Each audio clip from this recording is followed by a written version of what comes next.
O Senhor esteja convosco.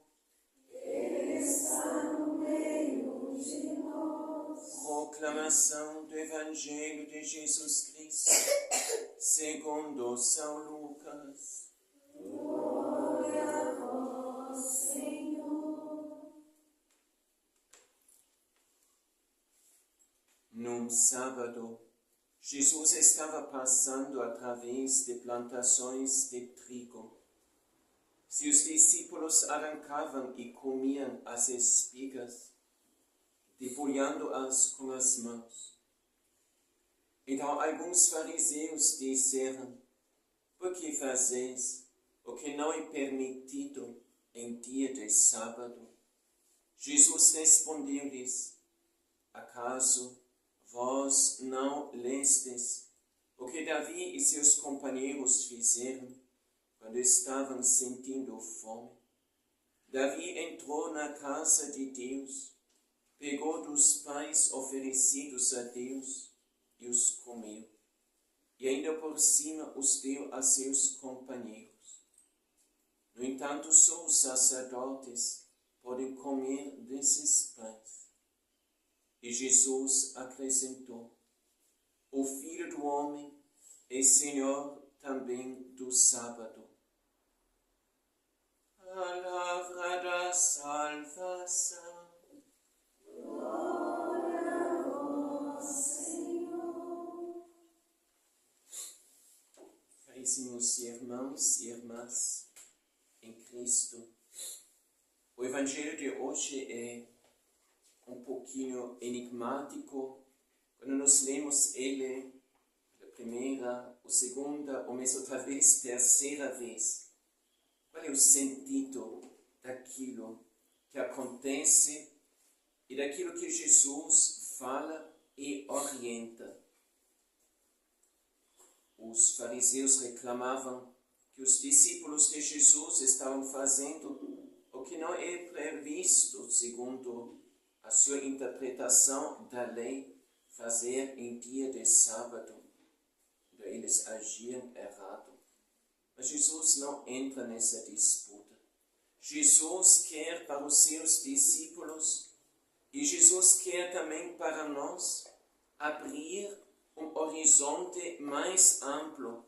E somente perante este horizonte mais amplo que nós começamos a entender o sentido, significado verdadeiro, não somente do sábado, mas de tantas realidades na história salvífica e na vida do próprio Jesus. Já é altamente significativo o cenário deste Evangelho de hoje. Jesus estava passando através de plantações de trigo. O que o Filho de Deus iria fazer, pensar, quando ele vê estas plantações de trigo? O homem vê isso tudo em uma perspectiva, mas o Filho de Deus, Jesus, nosso Senhor, vê e viu isso em outra perspectiva. Uma vez no Evangelho, o evangelista comenta: os discípulos ainda não entenderam o que acontecia, mas Jesus sabia muito bem o que ele iria fazer. Jesus, no final de sua vida, não vai instituir o mistério da Santíssima Eucaristia, o mistério ápice daqueles mistérios que nos são confiados também na nossa vida, na Igreja. Jesus preparou longamente, durante longo tempo, esse mistério. Quando Jesus, o Filho de Deus, caminhando no meio do seu povo e passando aqui no meio das plantações de trigo, o que ele pensava, e isto podemos resumir sem assim grandes pretensões de entender grandemente os planos de Deus, mas por toda a lógica da vida e do caminho de Jesus. Jesus, ao ver estas plantações de trigo, ele já pensava naquilo que ele um dia mesmo diria para os seus, no meio dos seus apóstolos. Se o grão de trigo não cair na terra, permanecerá só, mas se cair na terra e morrer, produzirá muito fruto. E depois, pouco mais tarde, Jesus vai instituir a Santíssima Eucaristia. E exatamente ali se vai realizar em modo pleno esta profecia de Jesus. Através da Santíssima Eucaristia, anteceda na sua paixão, mas esse mistério do sacrifício de Jesus, que perdura na Igreja, o mistério da Santíssima Eucaristia, de fato, Jesus é o grão de trigo. Jesus é o grão de trigo moído e feito pão, que cai no campo de sua Igreja, no campo das nossas almas, para ali, desfazendo, aparentemente desaparecendo, aparentemente se deixando consumir, ser este grão de trigo destinado a produzir fruto. Então, o trigo, o campo de trigo, onde os apóstolos junto com Jesus passavam, não era simplesmente propriedade de fulano ou fulano, não. Afinal, toda a criação, tudo que existe neste mundo, é propriedade de Deus. É propriedade daquele por quem o Pai tem feito todas as coisas, por meio do Verbo, o Filho de Deus, que na plenitude dos tempos se encarna, vive no meio de nós. Por meio dele, todas as coisas foram feitas, e nada foi feito sem ele. Também o trigo no campo cresce por causa do poder da palavra de Deus, que é Jesus em pessoa. Ele não só cria no início dos tempos, mas toda a vida neste mundo, tudo que existe, existe e subsiste por causa dele. Então, os apóstolos aqui se alimentam não só de um trigo que estão colhendo das espigas que crescem ali no campo.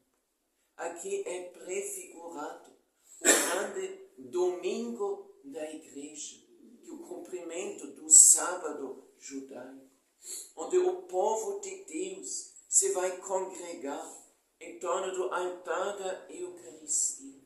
E ninguém vai passar fome, porque todo mundo se vai alimentar do alimento celeste, eterno, da Santíssima Eucaristia. E todos comeram e se saciaram. Isto era não só uma constatação do evangelista, quando Jesus realizou a grande multiplicação dos pães na presença dos seus próprios apóstolos, destinados a distribuir o pão abençoado, consagrado por Jesus. Então todos comeram e se saciaram. Uma outra profecia do grande domingo, onde ninguém mais vai passar fome, porque todos se saciam do banquete sagrado, que é o fruto do sacrifício redentor de nosso Salvador. Então é nesta luz que começamos a entender talvez um pouquinho melhor o significado deste Evangelho. O sábado era uma instituição do Antigo Testamento, mas também esta instituição foi feita, realizada, instituída em preparação e profecia em vista de Jesus.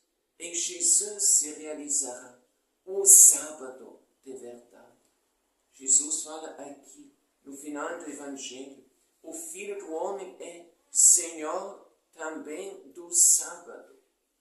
Então, ele é Senhor do sábado. Em qualquer modo, ele mesmo é o sábado, o lugar do grande descanso do homem. Mas não simplesmente um descanso como as pessoas hoje imaginam. Está cansado, vai sentar no sofá e ligar a televisão. Que horror, digamos, esse descanso em relação àquele descanso que Deus preparou para nós. Então Jesus, quando os seus apóstolos estavam cansados do seu trabalho, da missão que eles tinham realizado, Jesus disse: vinde comigo e descansai um pouco. Então, onde está o descanso? Não só em seguir Jesus para um lugar bonito onde descansar. E depois até nem encontrar este lugar, porque já tinha tanta gente que aguardava Jesus. E tinha de novo um tanto de trabalho. Então, Jesus não apenas nos mostra um lugar de descanso. Jesus é o nosso descanso. Nele é que a nossa alma descansa. Interessante, uma vez que os apóstolos, junto com Jesus, atravessavam o lago da Galileia, também Jesus estava cansado e no meio das ondas do lago de Genezaré, então Jesus estava dormindo. Em cima, fala, muito interessante, deitado em cima de um travesseiro. Então Jesus meio descansa. Isso é um travesseiro. Esse travesseiro indica o quê? Indica algo muito superior. O seu descanso em Deus. Ele descansa eternamente no peito, no coração do Pai. E também nas fadigas de sua vida terrena. Ele descansa sempre. Ele volta à noite a rezar. Aproveita os momentos vagos para descansar, mas não simplesmente fisicamente, mas ele descansa no peito, no coração do Pai. Então, ele que está junto ao Pai, no peito, no coração do Pai, fala São João, no início do seu Evangelho, no prólogo. Sim, Jesus descansa no coração do Pai. E Jesus, em modo análogo, nos preparou o seu próprio coração para o lugar onde podemos nós repousar, descansar junto dele. Lembramos esta palavra, sim, assim, tão assim grande de Jesus. Ele disse: então, vinde todos a mim, que estáis cansados, esgotados, sobrecarregados com o peso do vosso fardo, e eu, Jesus falando, eu vos darei descanso. Então, descanso verdadeiro está com Jesus, mas não somente ou simplesmente lá onde ele passava, no meio do seu povo, junto aos seus. Esta palavra de Jesus ecoa e permanece e perdura e vale até o dia de hoje na igreja. Até o dia de hoje, Jesus nos diz: vinde todos a mim, que estáis sobrecarregados com o peso do vosso fardo, e eu vos aliviarei. Em outro lugar, Jesus fala: quem quer ser meu discípulo, tal renuncie a si mesmo, tome cada dia tal a sua cruz e me siga. De fato, temos um fardo para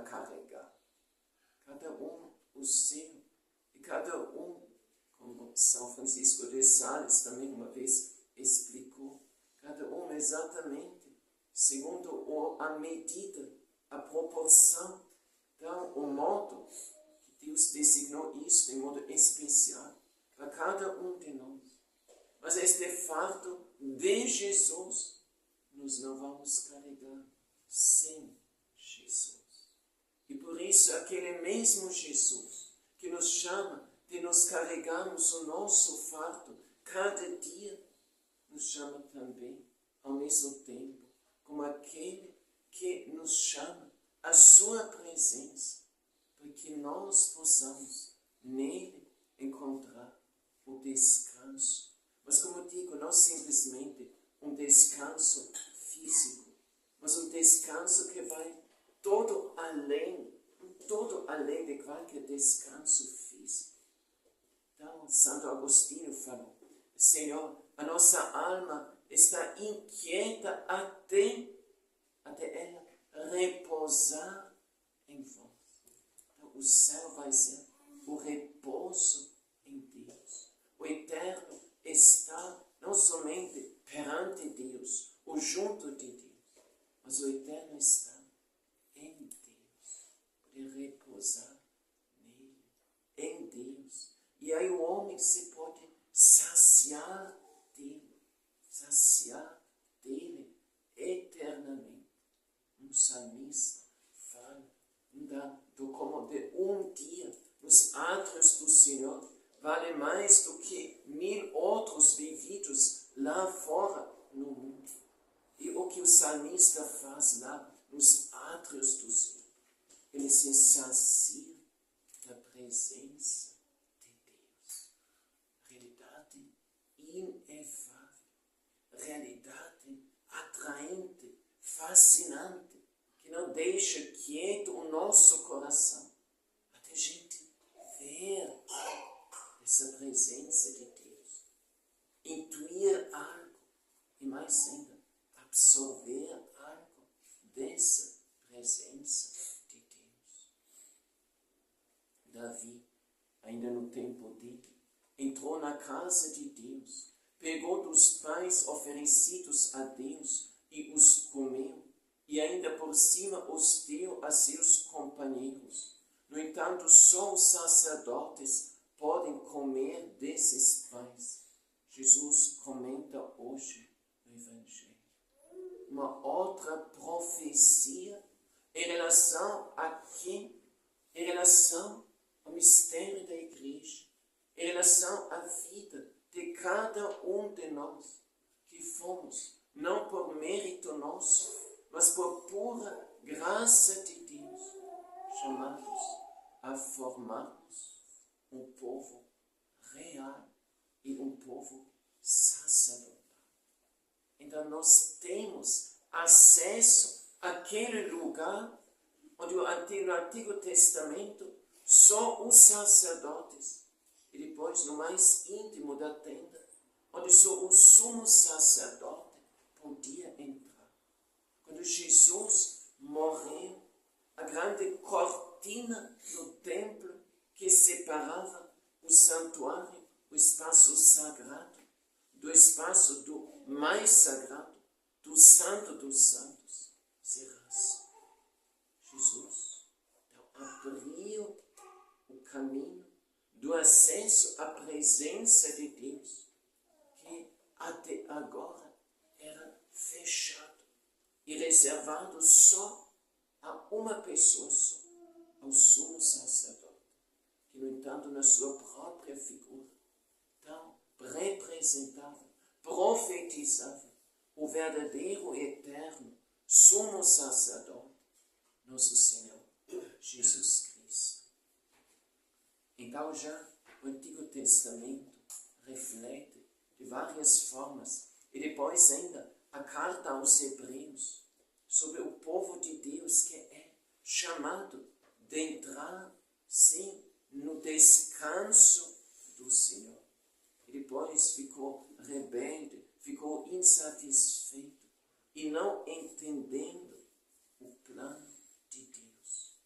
Irmãos, vós que outrora erais estrangeiros, inimigos pelas manifestas más obras, eis que agora Cristo vos reconciliou, pela morte que sofreu no seu corpo mortal, para vos apresentar como santos, imaculados, irrepreensíveis diante de si.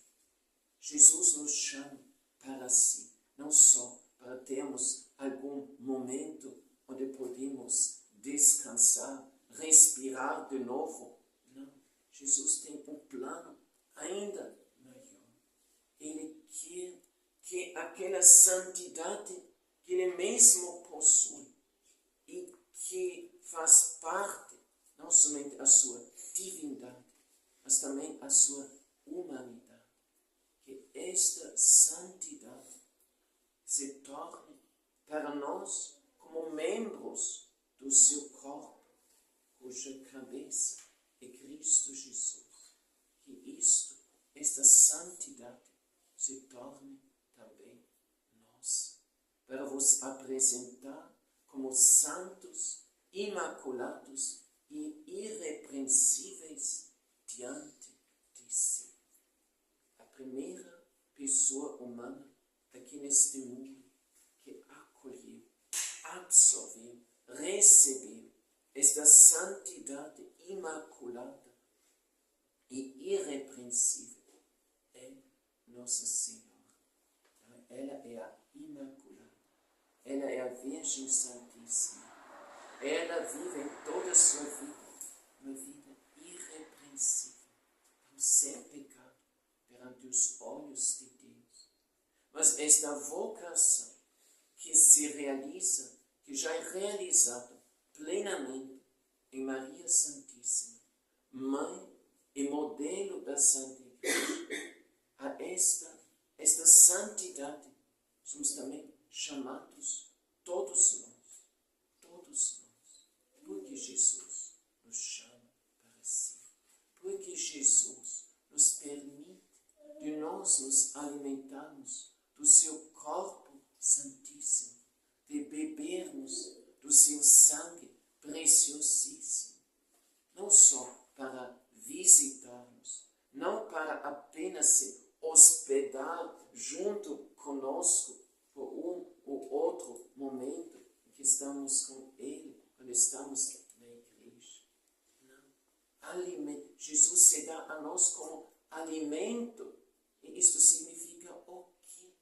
Jesus quer não só entrar em nós, mas Jesus quer nos nutrir. Jesus nos quer permear com sua presença.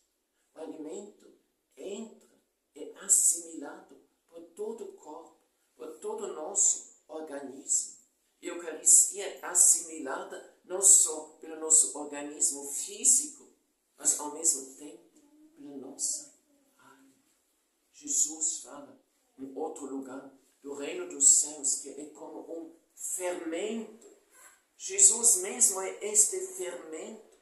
Jesus é este fermento de santidade, que Ele entra em nós para fermentar toda a massa. A massa somos nós, a massa é a igreja, e o fermento é a santidade irrepreensível e imaculada de Jesus. Nossa Senhora é aquela que já se deixou toda fermentar, este fermento de santidade.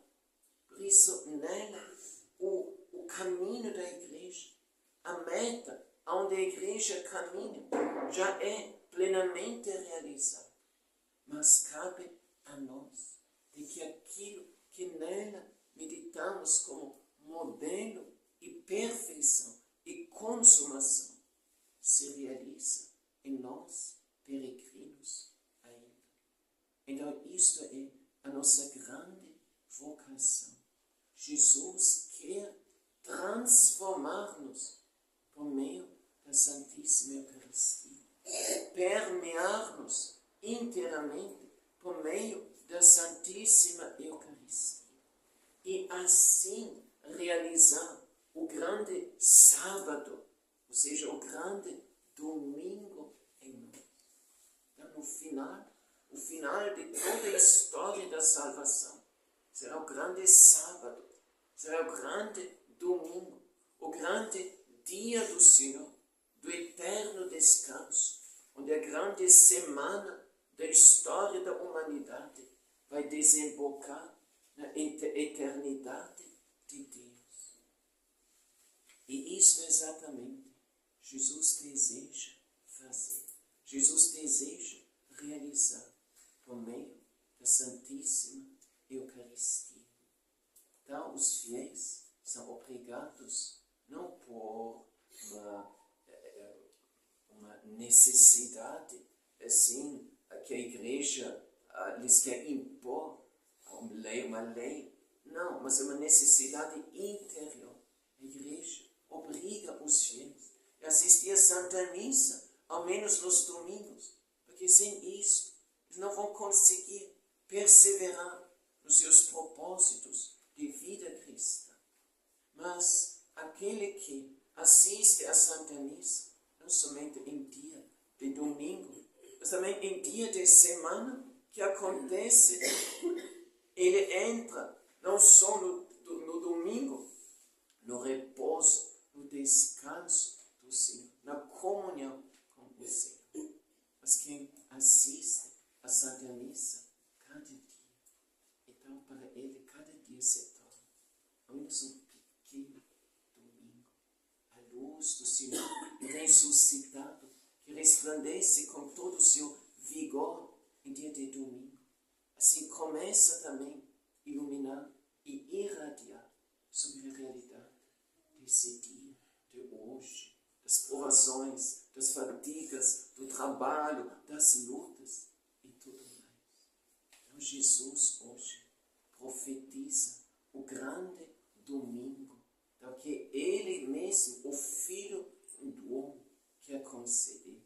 Não trabalhai, Jesus diz para os judeus, para um pão que perece, mas para um pão que permanece.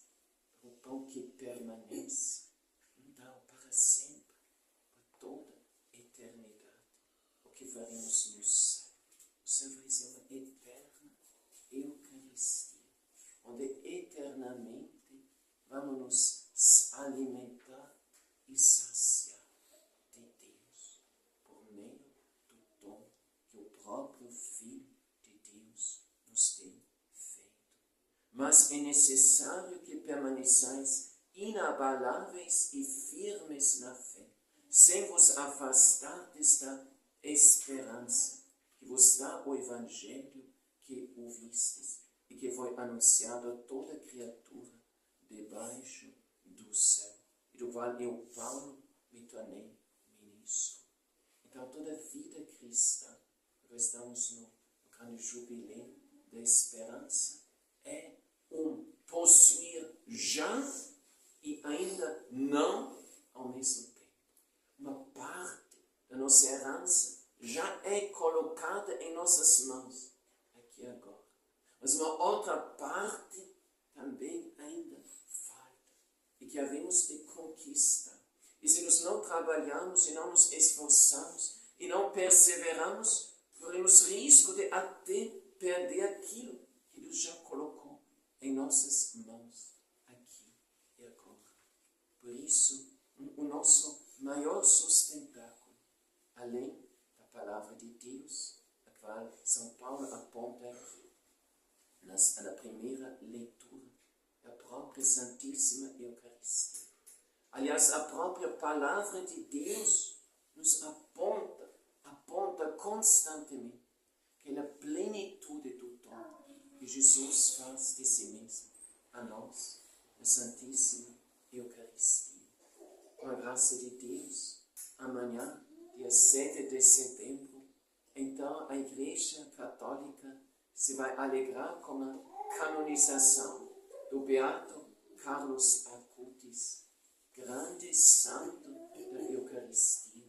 E nós temos esta famosa palavra: a Eucaristia é a minha, e não só a minha, a nossa autoestrada para o céu.